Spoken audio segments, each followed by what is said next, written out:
नमस्कार। आज हम बात कर रहे हैं 9वें शतरंज 2025 की। ये टूर्नामेंट हाल ही में स्टेविंगर में हुआ। जी हाँ, 26 मई से 6 जून तक। और इसमें दुनिया के टॉप 6 खिलाड़ी थे। बिल्कुल, जिसमें मैग्नस कार्लसन जो विश्व नंबर 1 है और हमारे नए नवेले विश्व चैंपियन गुकेश डोमाराजू भी शामिल थे। तो जाहिर है सबकी नजरें इन्हीं दोनों पर थी। हाँ, क्योंकि गुकेश के विश्व चैंपियन बनने के बाद ये पहला क्लासिकल टूर्नामेंट था जहां वो कार्लसन से भिड़े हैं। तो आज की हमारी जो ये चर्चा है वो इसी पर रहेगी। हम टूर्नामेंट के खास पलों, नतीजों और खासकर गुकेश के प्रदर्शन और कार्लसन के साथ उनके मुकाबलों पर ध्यान देंगे। हमारे स्रोत विकिपीडिया और गुकेश की जीवनी से हैं। बिल्कुल। और एक बात और, इस टूर्नामेंट का फॉर्मेट भी मतलब काफी अनोखा है। हाँ, वो आर्मागेडन वाला। हाँ, क्लासिकल गेम अगर ड्रॉ होता है तो फिर आर्मागेडन गेम खेला जाता है, एकदम तेज आर या पार वाला। अच्छा, इससे पॉइंट सिस्टम भी अलग हो जाता है। क्लासिकल जीतो तो 3 पॉइंट, आर्मागेडन जीतो तो 1.5, हारो तो 1 और क्लासिकल हारो तो 0। तो हर मैच का नतीजा जरूर निकलता है। दिलचस्प है। मतलब ड्रॉ के लिए कोई पॉइंट नहीं अगर आर्मागेडन हार गए तो। नहीं, क्लासिकल ड्रॉ के बाद अगर आप आर्मागेडन हारे तो आपको 1 पॉइंट मिलता है, जीतने वाले को 1.5, क्लासिकल हारने वाले को 0। समझ गई। और महिला वर्ग का टूर्नामेंट भी था। जी हाँ, वो भी साथ ही चल रहा था। तो चलिए नतीजों पर आते हैं। ओपन वर्ग में कौन जीता? क्या कार्लसन अपना दबदबा कायम रख पाए?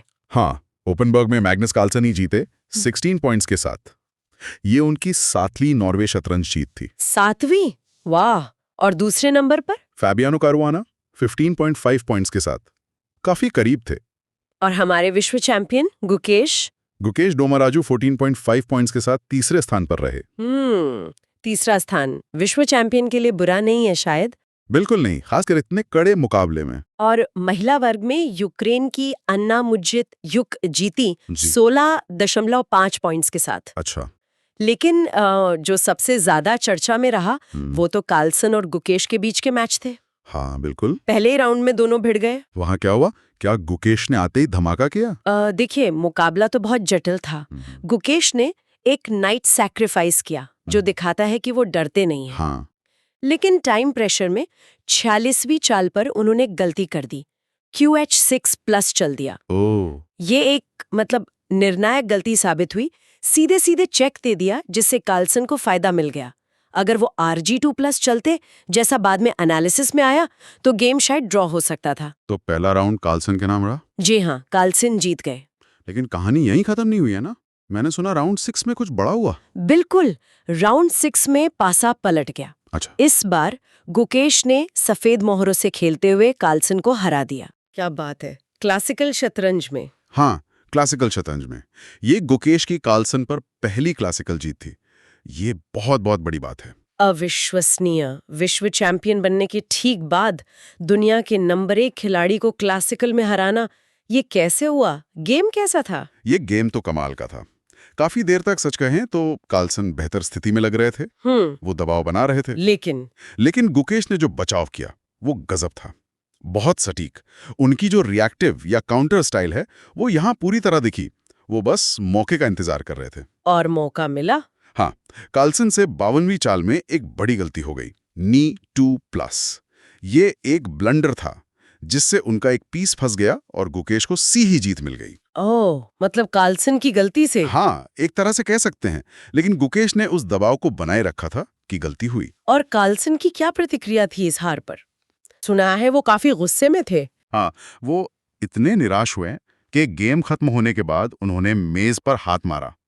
हालांकि उन्होंने गुकेश से माफी भी मांगी इसके लिए, पर फिर वो मीडिया से बात किए बिना ही चले गए। अरे बाप रे। इसे कई लोगों ने साल का उलटफेर कहा।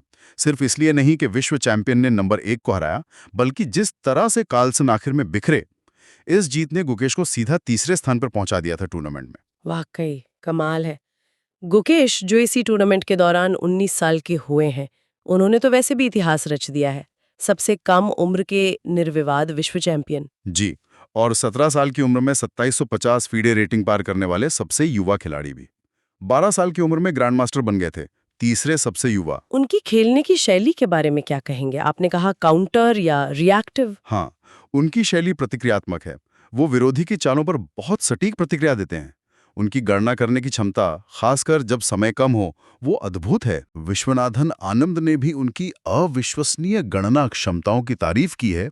कार्लसन ने खुद कहा है कि गुकेश की शैली प्योर काउंटर है और वो गलतियां बहुत कम करते हैं। अच्छा। कुछ लोग उनकी तुलना पूर्व विश्व चैंपियन अनातोली कार्पोव से भी करते हैं, जो अपनी ठोस रणनीतिक खेल के लिए जाने जाते थे। और हाँ, हाल ही में उन्हें भारत का सर्वोच्च खेल सम्मान खेल रत्न भी मिला है। तो कुल मिलाकर नॉर्वे शतरंज 2025 ने ये तो दिखाया कि मैग्नस कार्लसन अभी भी टॉप पर हैं, इसमें कोई शक नहीं। बिल्कुल, टूर्नामेंट जीतना कोई छोटी बात नहीं। लेकिन गुकेश डुमाराजू एक बहुत ही मजबूत प्रतिद्वंदी के रूप में उभरे हैं। उन्होंने कार्लसन को क्लासिकल में हराकर अपनी क्षमता साबित कर दी है। निश्चित रूप से ये टूर्नामेंट मुझे लगता है इन दोनों के बीच भविष्य में होने वाली एक लंबी और रोमांचक प्रतिद्वंदिता की बस एक झलक थी। शतरंज की दुनिया के लिए बहुत अच्छा है। हाँ, ये तो है। तो श्रोताओं के लिए हम एक सवाल छोड़ जाते हैं। जरूर। गुकेश की ये ऐतिहासिक जीत और कार्लसन की वो तीव्र प्रतिक्रिया, क्या ये शतरंज के शिखर पर शक्ति संतुलन में एक स्थायी बदलाव का संकेत है, या ये सिर्फ एक असाधारण मैच का नतीजा था? If you enjoyed the video, don't forget to like, share it with your friends, and subscribe for more awesome content.